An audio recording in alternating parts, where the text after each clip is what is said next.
Hello, everyone. So there is no FYC this week, but we're doing a little special presentation. I think that's what the bumper that I put at the beginning of this video is going to say. I don't know. We're just here hanging out, talking about movies and TV shows we love. That's the point of the day, right? Celebrating good stuff.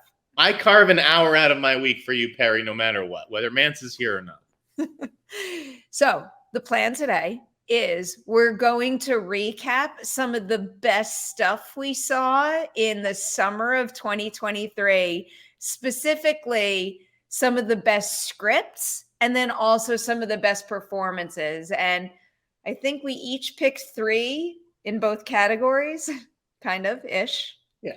Okay, I'll take that. Yeah, because these writers and actors, they're on strike right now. They're not allowed to promote their projects, but that doesn't mean that we can't talk about them. So we're going to talk about them and highlight the fact that without those actors and writers and really every single artist in this industry, we don't have good stories to enjoy. So they deserve the credit, the money, all the things they're asking for because they work really damn hard and they're insanely talented.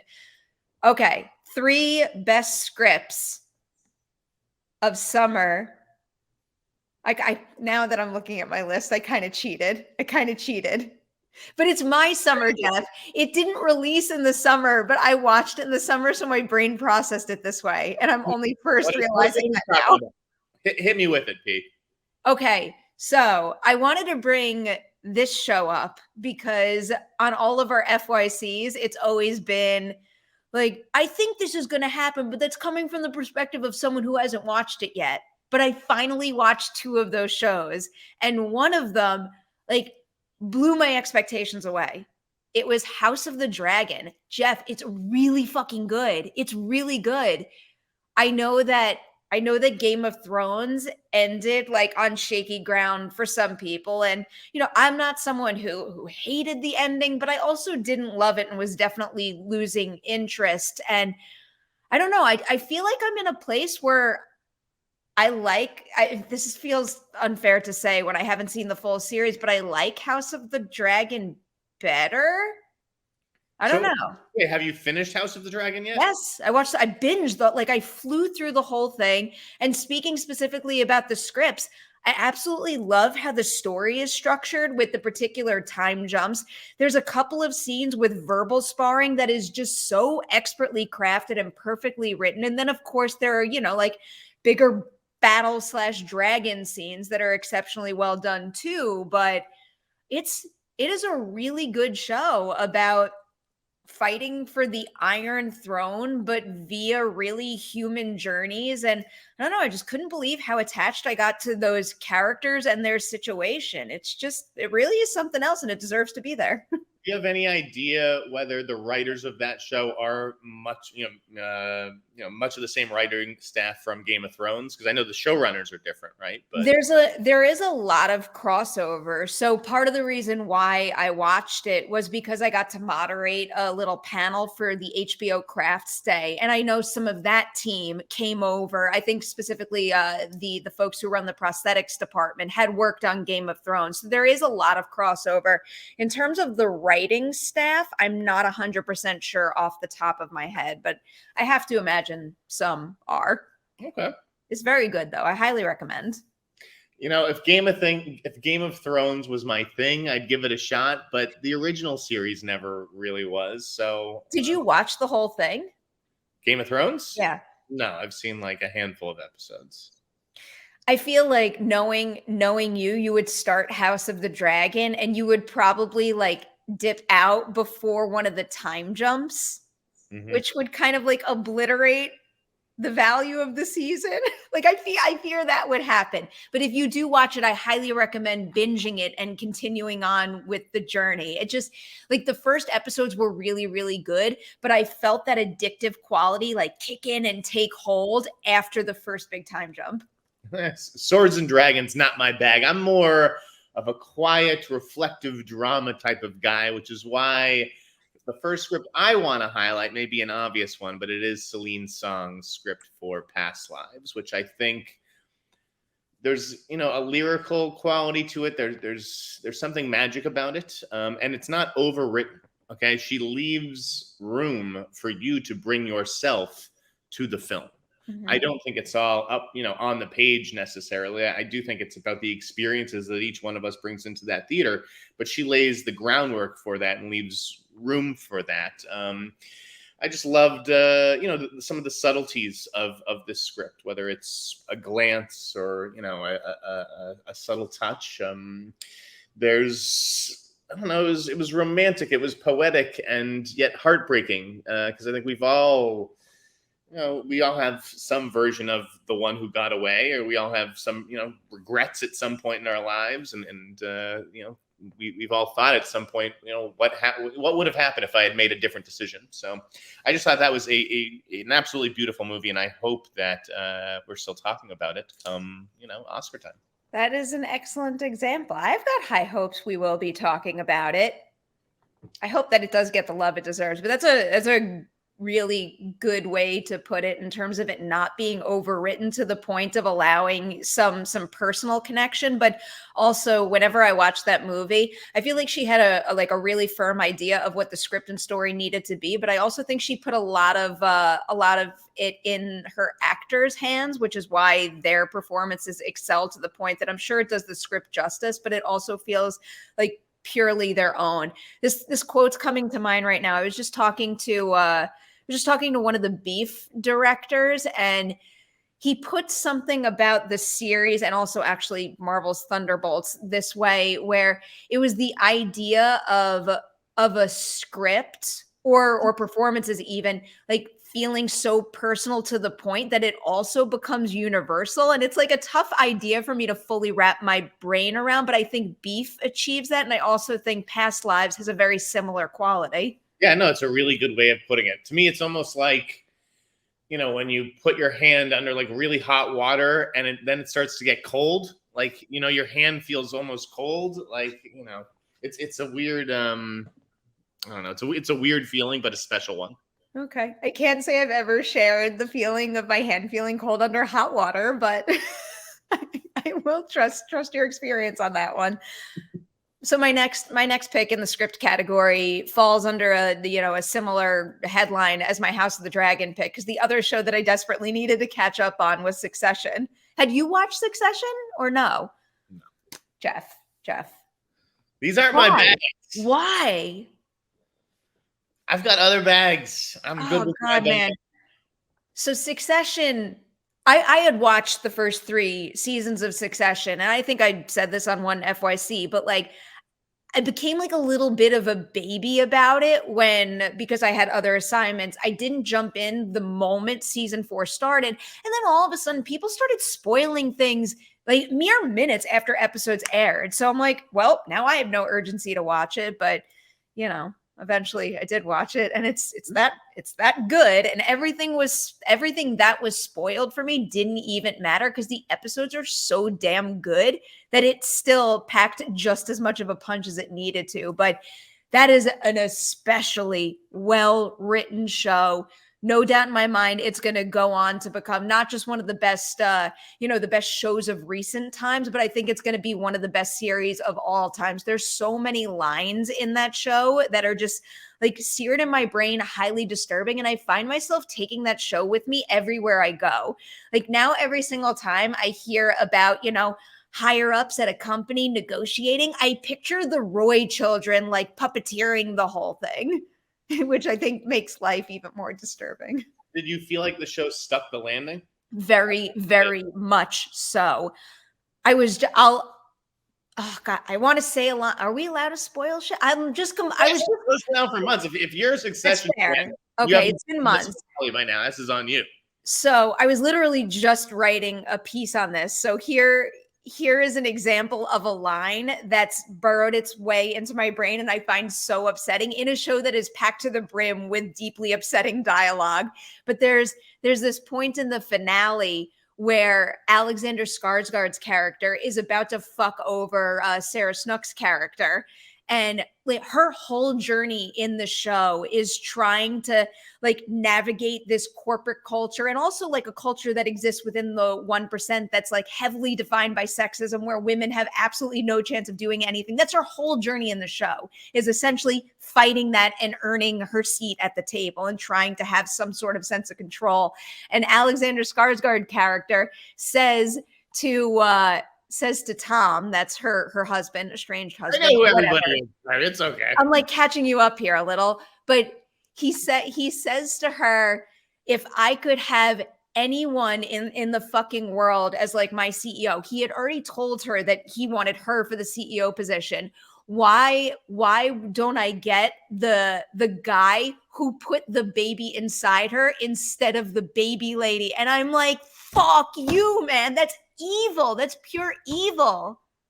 Yeah, And it pretty brutal. literally reflects every single concern she's ever had, everything she's fighting against. And then she essentially winds up in a place where like she's even more like a victim of those terrible things in that system than ever before. Oh God, I just can't stop thinking about it. But there are so many like incredibly well stuck landings for that entire ensemble in the show. Sure. So good. I mean, I've edited a couple of Succession interviews this past week, so I'm very well aware of how the show ends. And I mean, it does sound like it was a very well received finale, that the fans were left happy. I think that's what's Yes. because, you know, when you have one of these shows where we're talking about it as maybe one of the greatest of all time, they don't always stick the landing. Yeah. I don't know if happy is the way I would describe myself at the end of it, but maybe like extremely satisfied as a fan of the show, and also fascinated. It actually does something similar to past lives, and this is something I appreciate in a lot of the scripts that I love, where when they leave room for audience interpretation and, you know, the opportunity to feel satisfied and get a sense of closure, but also leave you wondering how they'll utilize this current experience they're having in the future. Well, my second script that I want to highlight also stuck the landing, if you will, although that was not the point of the whole show. It was called Hijack, the Idris Elba Apple series about terrorists taking over a plane. This is the opposite of Succession. This is a trashy sort of airport novel type of like thriller, and it was wildly entertaining. Like, you know, yeah, it's not going to win a whole lot of awards or anything, but this was just a great show from start to finish. An easy binge. You could probably watch it in 2 sittings, I would imagine. 7 episodes. Idris is great. You know, the whole cast is good, but it's about the tension and the writing, which is from George Kay, who co-created Lupin, and Jim Field Smith, who's like this guy who directed She's Out of My League and Butter and like season 2 of episodes. So it's a departure for him. Look, I'm using all these like plain terminology. It's a departure for Jim Field Smith, but I thought him and George Kay just delivered a crackling good show. So if you haven't seen Hijack on Apple TV yet, check it out. My entire family is watching that, and they're all like, why aren't you watching it too? But now with the extra endorsement, I feel like I might have to binge that. It fills the 24 void. Ah, okay. I'm interested in that. I'm down to watch that. And I'm putting that on my list now. Okay. What's your third one? My last one. So my last one is an obvious one, and I feel like I needed to put it there because it's going to wind up being one of my favorite films of the year. I think the Talk to Me script is excellent. I just love. Did you see it? Do you not like it? Oh, now I'm nervous. I think it's very good, but I think that last act, it falls apart. Like, I think the script is kind of its weakness. I think that's the whole point of it. That's the point why it's not just some sort of flashy horror high concept that you enjoy for a thrill ride and then quickly forget about. It's got like thematic resonance because of that last act. I think it's got the perfect balance between introducing a catchy high concept that's fun to think about and sit there and go, like, what would you do if you were in that room? Would you shake the hand and say, talk to me, let me in? And then it also, like, after you sit there and you're like, these kids are really cool and I want to hang out with them and do this more, then it's like, no. Like the connection between the hand and the high one might get from a drug is something that you can't control, and it could cause your life to descend into this chaos and darkness. And look at what happens to Mia. I feel like those two halves go, like, they feel distinct, but they go perfectly together and wind up making the experience overall more rich and whole.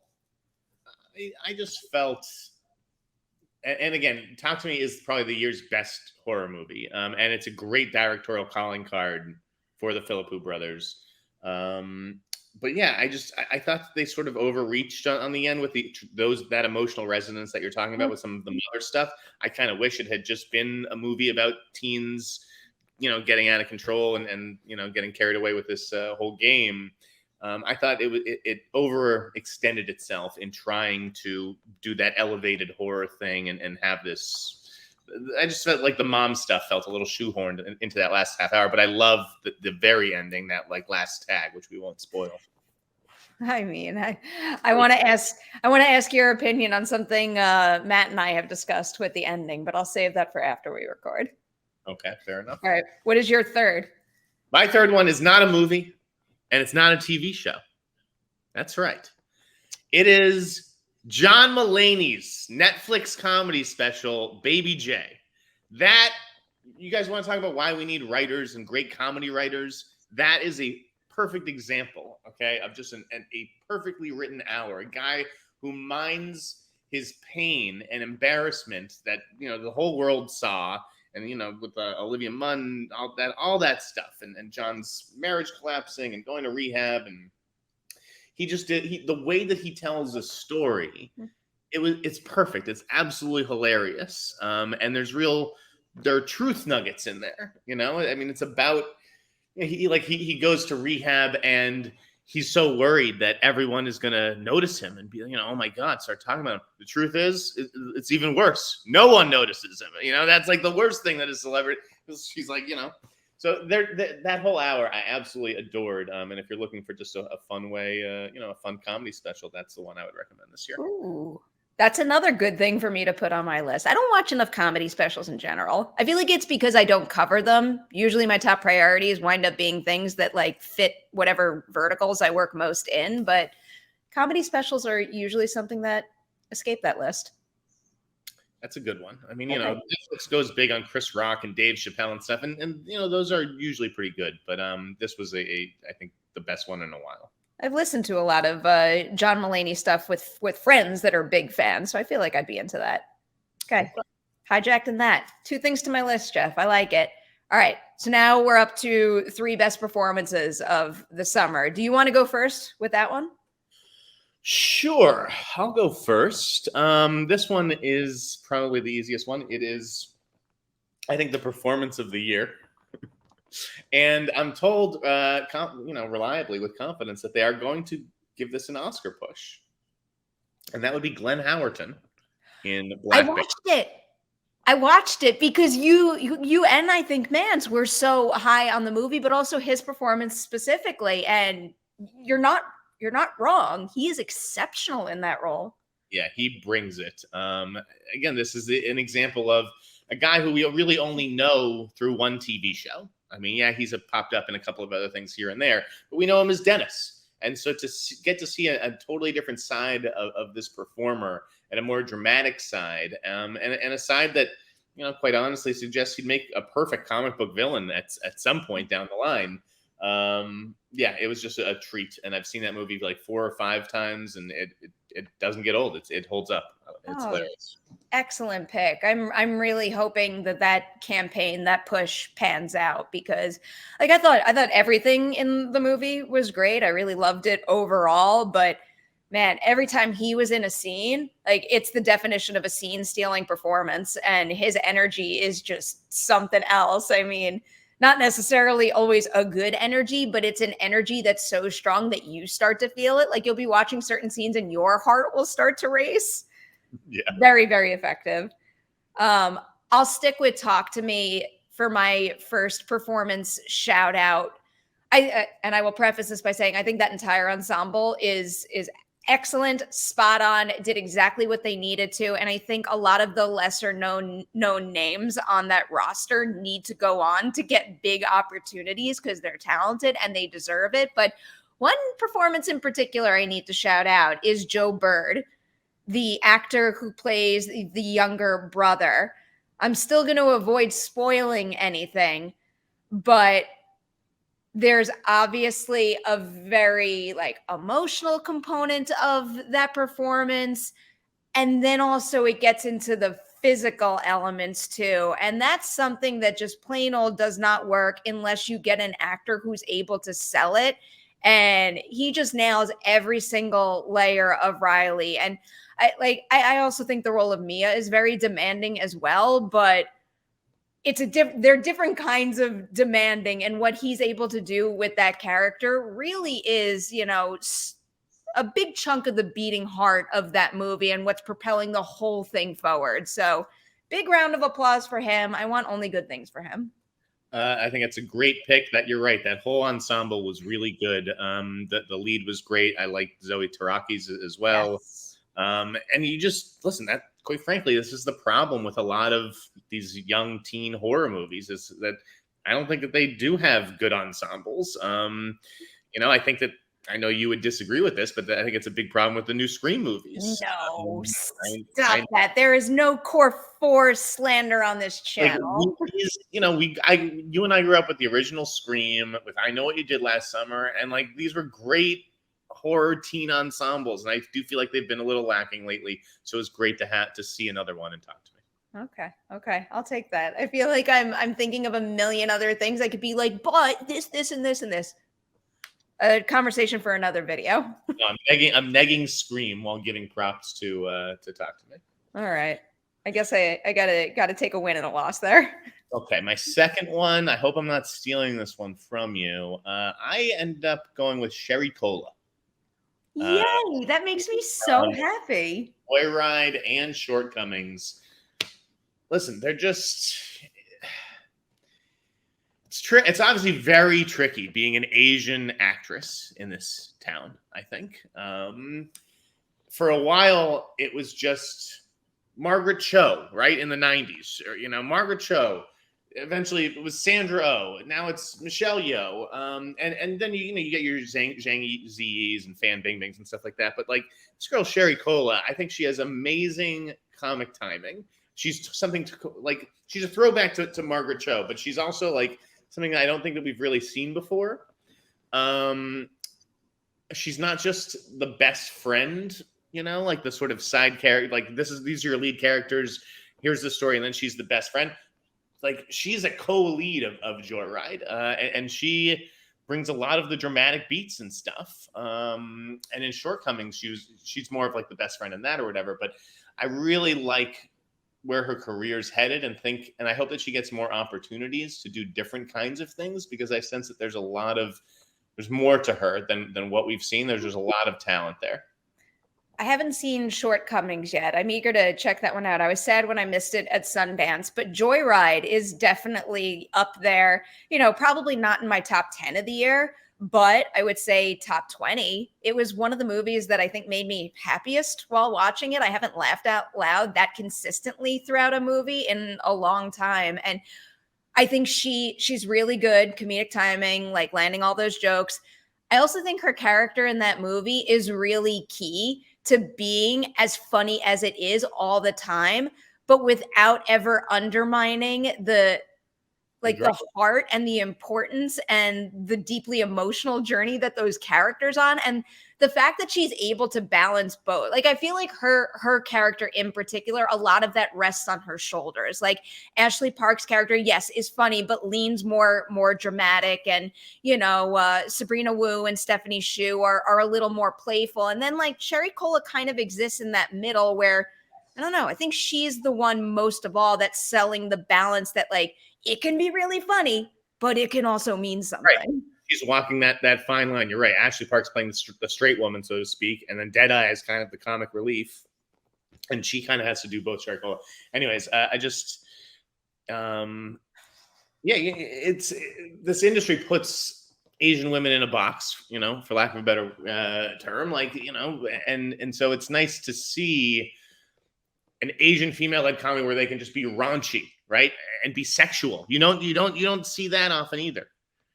That movie really pushes it with that humor in a way that we very, very rarely see. And I appreciate the fact that they did not hold back in the least. All right, so who's your second performer? My second one is someone that I already told you off air, or a movie I mentioned off air. It actually comes out today in theaters, and then it's being released on Shudder later in the year. It's Birth, Rebirth. This is another movie. I think we've had a really great year for horror, and this is just another movie that goes in the pile of one of the best horror movies of 2023. It is exceptionally well done across the board. It's got Frankenstein vibes that I love, like A+ body horror, and also an exceptional ensemble. But the one particular name I want to highlight, and I feel like I do this often because this is a name where I'll like bring her name up and a bunch of people be like, who? And I'm like, no, not who. Trust me, you've seen her in a million things, and she often steals those movies. It's Marin Ireland. So good in that. And because this movie also comes out this year, she is also incredible in Eileen. And I think Anne Hathaway and Thomasin McKenzie deliver great work in that movie. But then all of a sudden, Marin Ireland walks in with one big scene and like runs away with the whole film. And that's the thing you remember from Eileen. So I feel like it is time for everyone out there to know who Marin Ireland is. And I also think it's time for her to get an Oscar nomination. Like, hurry up with that already. She has long been one of my favorite character actresses. She just has these really startling eyes. They're very intense. I haven't seen Birth, Rebirth. I've heard good things about it. I did see Eileen, and she was really good, showing up in the third act of that movie. So I like that pick. I'm going to check it out on your recommendation. All right, before I give you my third and final performer of the year, I'm going to give a little shout out to HBO. Okay? HBO has had a murderer's row of good shows and performances lately. Among them, I wanted to highlight Da'Vine Joy Randolph on The Idol, Edie Patterson on Righteous Gemstones, Sydney Sweeney in Reality, and Sean Patrick Small, who plays Larry Bird on Winning Time. I almost put him over Glenn Howerton because it's another just psychotic performance, his take on Larry Bird. But for my third pick, you were talking about horror, and this actress is arguably the scream queen of her generation. But she's not in a horror movie. Although, maybe you could consider this a horror movie. But the work that Micah Monroe does, okay, in God is a Bullet, is astounding. It is the performance of her career. It is completely different than anything that she has done. She's a total firecracker in it. Her face is covered in tattoos. She's like Sarah Connor. She reminded me of Sarah Connor, honestly. I hope that casting directors take a look at this to see what she can do, because she'd be great in one of these big budget action movies. But this is a tough watch. It's 2.5 hours. It's a movie about a very, very violent cult. This is one of the most violent movies I've ever seen in a movie theater. If you are going to watch it on VOD, make sure to get the unrated 2.5 hour version, not the edited 2-hour version. And she's going to impress you. So hats off to Micah Monroe, who I've known since the very beginning of her career, but never been more impressed by her than I was in this movie. I can't believe that movie came out and I didn't see it. It's fucked. Shit. That's yet another thing that you mentioned that's going up on my list. I've been a big fan of her since day one as well. I'm always rooting for her, and I feel like she just keeps quietly delivering over and over and over. She had her franchise opportunity with Independence Day Resurgence, and not that she did anything wrong in that, but I would like to erase that movie from my mind. And I'm kind of happy for her to stay in the, maybe not specifically horror, but the genre realm, crushing it with these, to be frank, more interesting project stories, materials, and characters. Truthfully, I always liked Micah, but I never thought she was great actress. between this movie and Watcher last year, Watcher's so good. she's really good in that. Like, she has really grown on me and impressed me as an actress. Always liked her, but now I respect her. Okay.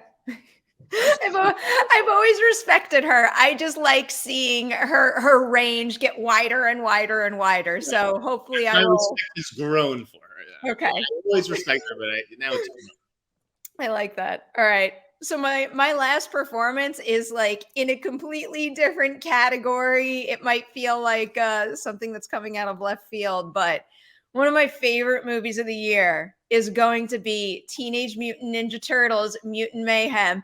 And you know who delivers a perfect voice performance in that movie? my doppelganger. Your doppelganger? You're about to say Paul Rudd? No. I love Mondo Gecko. Ice Cube. Ice Cube is Superfly. Superfly is Ice Cube. I think all of the voice actors in that movie are doing exactly what they need to do in terms of, like, yes, making the character their own, but also leaning into the classic qualities of those characters. There's no separating Superfly and Ice Cube. There isn't a single other actor on this planet who could have brought that character to life quite like he did. And he infuses so much of himself in that with pitch perfect delivery. I was just utterly delighted by what he did with that role. Ice Cube as Superfly. Great. Yeah, no, the whole voice cast of that movie was really, really good. And you're right. Yeah. Ice Cube brought it. And I can't picture anybody else voicing that character. That movie made me very, very happy. All right, that's it. That's our little mini special presentation with some of our favorite performances and scripts of the summer of 2023, with a little asterisk because I feel like both of us named things that didn't come out in the summer. But hey, we're just here to highlight good work. All right. So thanks for having me, P. Yeah, thanks for doing this bonus video, and we'll be back next week with more FYC. I don't know what we're covering because things are all over the place right now, but there's always stuff to talk about. Yeah, Mance will be here, so it'll be much more fun. Yeah. He'll organize a much more well-run trajectory than us being all over the place. But we did it. Indeed. Thanks for having me. Great weekend.